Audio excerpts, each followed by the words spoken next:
Итак, американские СМИ писали о том, что встречу, которая состоялась между Трампом и Зеленским 1 на 1 в Риме, запросила американская сторона, что это была инициатива Трампа. Нет, не так, корректировка. Это была инициатива украинской стороны, очень поддержанная, очень хорошо поддержанная лично Трампом, то есть он сразу же откликнулся и сказал: да, готов. И надо сказать, что украинская сторона, запросив эту встречу, инициировав ее, оказалась очень сильно права. Потому что, как говорят в команде Дональда Трампа, и это очень важно в его окружении, президентам надо встречаться почаще. То есть они сейчас выступают за то, чтобы президент Зеленский с президентом Трампом виделись как можно чаще, потому что это... Один на один. Даже без переводчиков. 1 на 1, потому что это очень хорошо влияет на Трампа. То есть вот я могу сказать, что те люди, с которыми мы общались в окружении президента Трампа, они очень воодушевлены и, можно сказать, даже счастливы, потому что все то, что у них внутри, они несут, с точки зрения того, как устроен мир, кто агрессор, кто жертва, как вообще обстоят дела. То есть вот сейчас, наконец-то, вот они слышат от Трампа после этой встречи то, что есть на самом деле. Они говорят: слушайте, что Владимир Зеленский сделал с ним, как он смог его размагнитить, да, вот за эти 15 минут встреча длилась. По поводу переводчика. Действительно, третий стул, как писали некоторые, опять же, западные СМИ, что третий стул, который сначала поставили вот там, где историческое фото. Кстати, знаете, якобы для Макрона. Знаете, кто это историческое фото сделал? Можно говорить? Да? Да, это историческое фото сделал не фотограф, да, а профессиональный фотограф. Это историческое фото авторства Андрея Ермака, между прочим. То есть это он снимал вот там, прямо на телефон. Я хочу сказать, что, кстати, это фото, я думаю, самое крутое фото последних лет. И Андрей Ермак может запросто получить любую профессиональную премию для фотографов за это фото. Да, реально крутейшее фото, реально. Так вот, этот третий стул был не для Макрона, этот третий стул был для переводчика. Но Владимир Зеленский отказался от переводчика и, как показала история, был прав. Потому что вот получился этот настоящий контакт. Эмоция получилась. Эмоция. Человеческая эмоция. Это очень важно. Когда ты можешь, глядя друг на друга, глаза в глаза, сказать то, чего не передаст правильно переводчик, и утратится вот этот эмоциональный накал. Вот он был за эти 15 минут. Великие 15 минут были, я считаю. Да, говорились. И вот теперь самое интересное, что Трамп говорил во время этих 15 минут. Трамп выступил за полное прекращение огня, за тотальное, понятно. Но что важно для нас? Именно Трамп сказал о том, что да, Украине нужны гарантии безопасности. И он это понимает. То есть это важнейшая история, которую произнес президент США. Дальше. Извиняюсь, начал Трамп с того, что возмутился атаками Путина на Киев, да? И жертвами среди мирного населения. Забегая чуть-чуть наперед, и скажу я по поводу той встречи, тех переговоров, которые были в Лондоне, и как писали основные СМИ, что они были сорваны, все-таки результат в этих переговорах был, и был очень хороший, потому что украинской делегации удалось хорошо прокоммуницировать не только с европейцами, но и с американцами, передали Келлогу общий наш согласованный с европейскими странами мирный план. И, что важно, вот подготовленный этим планом совместным, в котором, естественно, вообще речь не идет о том, чтобы Украина де-юре признавала потерю каких-либо территорий. Да. Я сейчас говорю в первую очередь о Крыме, потому что об этом очень многие писали, говорили, и Америка действительно, ведь это было, да? Извини, я забегу вперед немножко. Я хочу сказать, что те, кто думает о том, что Трамп, Соединенные Штаты могут признать де-юре Крым российским, Перестаньте об этом думать. Это невозможно по американскому законодательству. Это невозможно. И точка. И восклицательный знак. И больше к этому нет смысла даже возвращаться. Американское законодательство не позволяет признать ни Крым, ни Донбасс, ничего вообще за Россией. Закрыли эту тему. Перевернули страницу. И вот эта 15-минутная встреча тет-а-тет между Зеленским и Трампом, что еще раз доказало, что американцы сняли с повестки дня любое упоминание или любое давление на Украину в связи с тем, чтобы Украина признавала и мир, признавали юридически оккупированными, то есть те, которые отошли уже России территориями, то есть Украина никто не будет давить на Украину в этом контексте. Кстати, тема выборов тоже снята, и Америка не будет требовать немедленных выборов как часть возможного мирного соглашения. Дальше. Вот тут интересно, отношение Трампа к Путину. Во время этой встречи, то, что говорил Владимир Зеленский, в итоге заставило Трампа прийти к тому состоянию, которое до этого зрело, а вот сейчас оно выкристаллизовалось вот в такой эмоциональной атмосфере. Трамп теряет терпение по поводу Путина и по поводу того, как Путин водит за нос Трампа. Только события, которые будут впереди, покажут нам, как все будет развиваться, но на сейчас динамика очень позитивная. И, как рассказали члены делегации, вот там в кулуарах люди, которые, слышишь, 163, по-моему, там страны, руководители 163 съехали. Да, чтобы не 183 даже. Топ-политиков. Да, то есть там в кулуарах все говорили о том, что, слушайте, это первое чудо Папы Франциска, чудо, которое сотворил он, когда состоялась вот такая теплая встреча, которая, возможно, перевернула ход истории войны. Но ты же видела мемы, когда сидят Трамп и Зеленский, и их как бы соединяет Папа Франциск. Да. Вот оно оттуда, потому что в кулуарах именно так и шутили.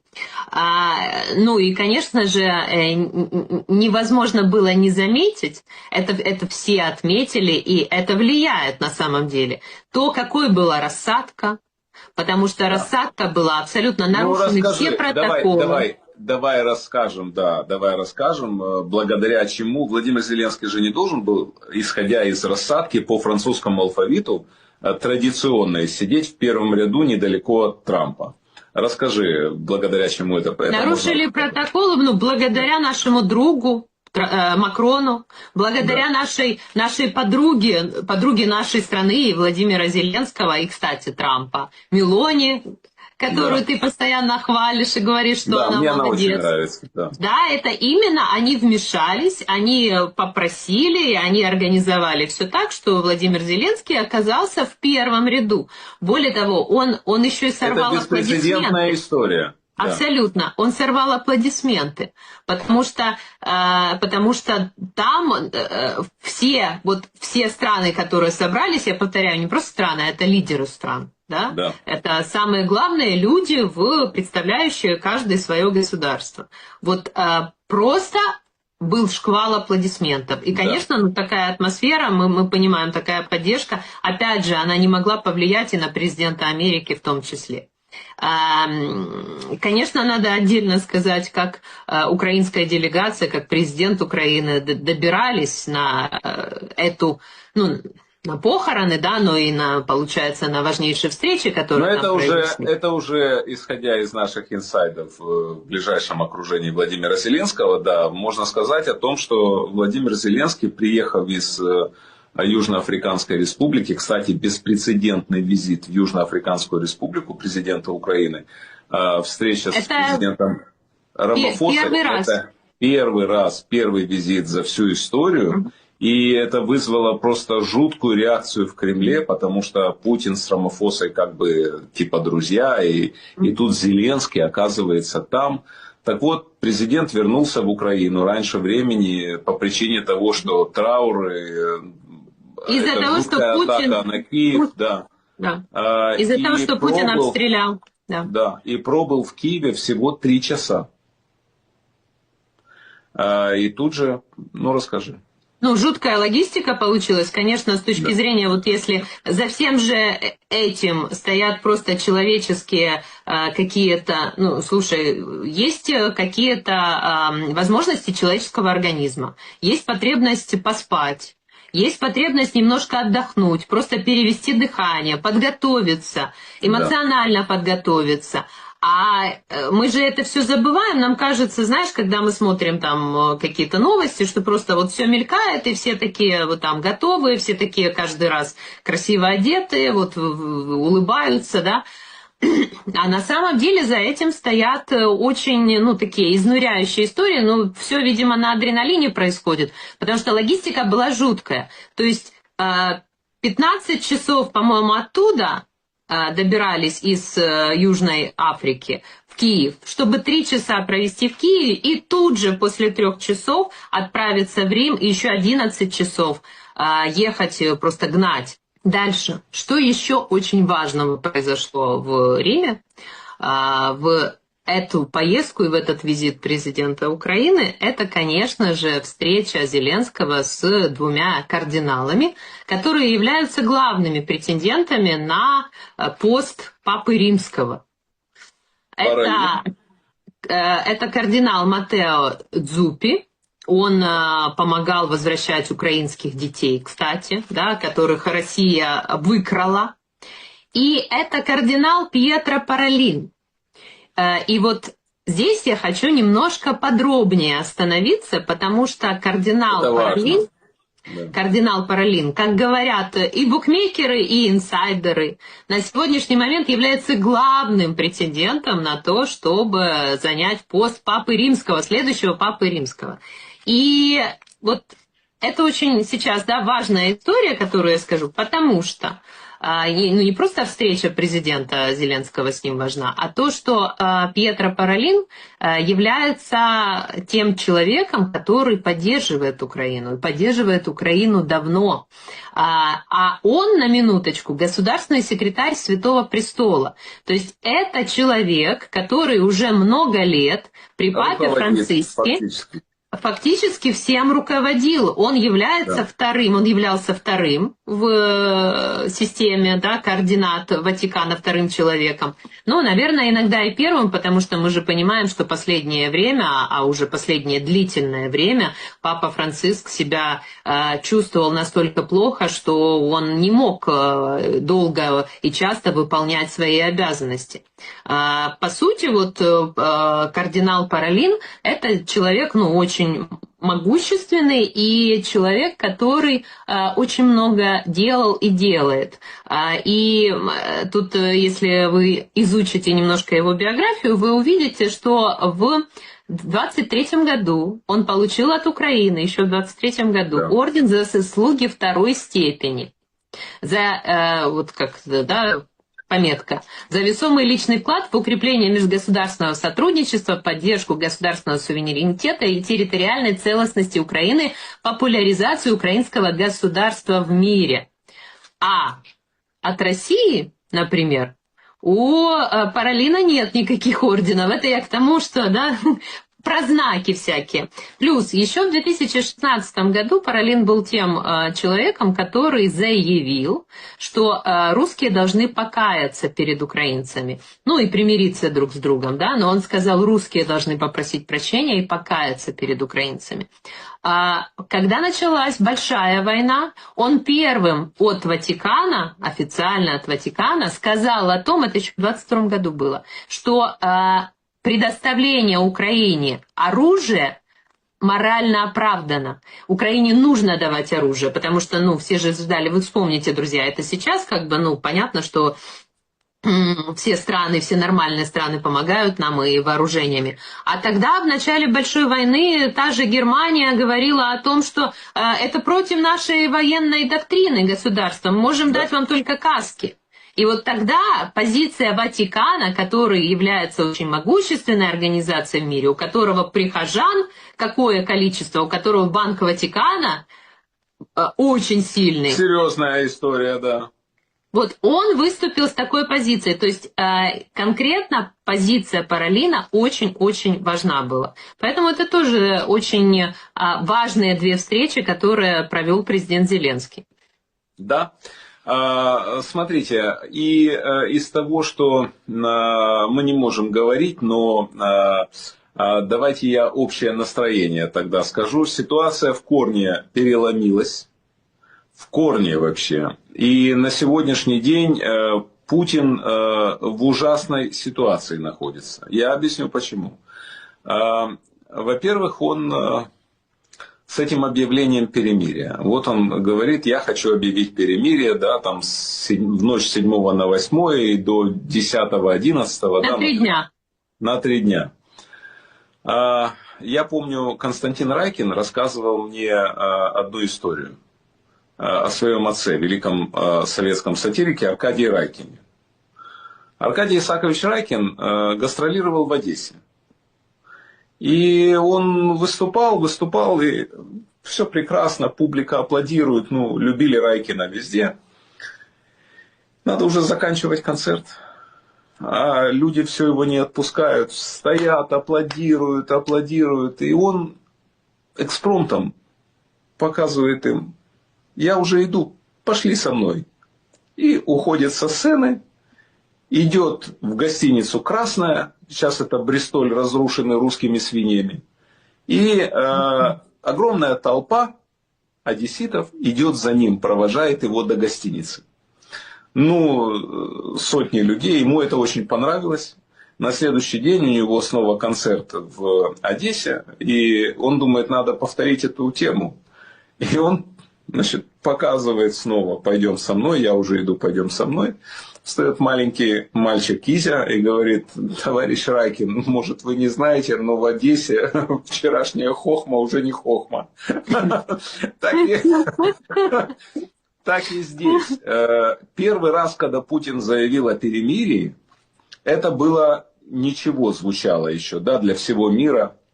Вот несколько дней мир, затаив дыхание, думал, ну вот несколько дней, а потом может месяц, а потом и дальше, и закончим.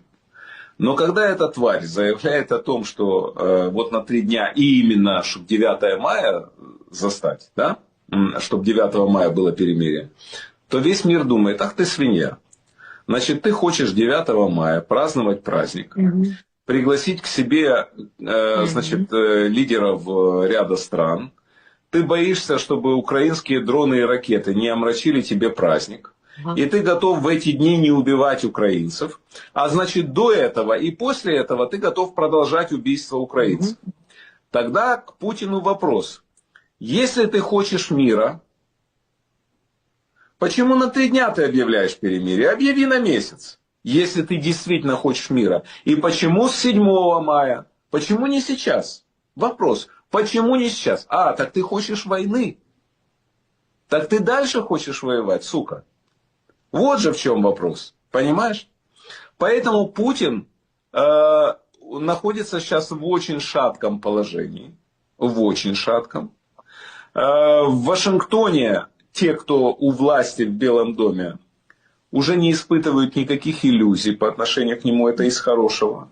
И очень примечательно, если ты сможешь процитировать заявление господина Кеннеди, сенатора. Да, конечно. Есть у тебя, да? Сейчас я это сделаю, но для того, чтобы хронологию чуть-чуть восстановить. Вы знаете, друзья, почему мы говорим, что встреча была результативной, действительно, а инсайдеры говорят, папа сделал чудо между Зеленским и Трампом, потому что Трамп уже через 2 часа после того, как состоялась эта встреча, кстати, еще один инсайт вам по ходу дам, что-то будем вспоминать, ведь изначально планировалось, что встреча между Трампом и Зеленским будет после мероприятия, ну, после церемонии всех, да, но это Владимир Зеленский вот как почувствовал, его чуйка такая, да, сработала, что лучше нужно встретиться вот прямо сейчас. Вот есть возможность, вот они встретились, вот тут Макрон подошел, Стармер, давайте сейчас сядем и поговорим. Потом, если что, будет потом. И так и оказалось, потому что, оказывается, у Трампа из-за того, что у Мелании был в этот день рождения, и у Трампа были Конечно, юбилей, совершенно другие планы, и у нее, как мы понимаем, тоже.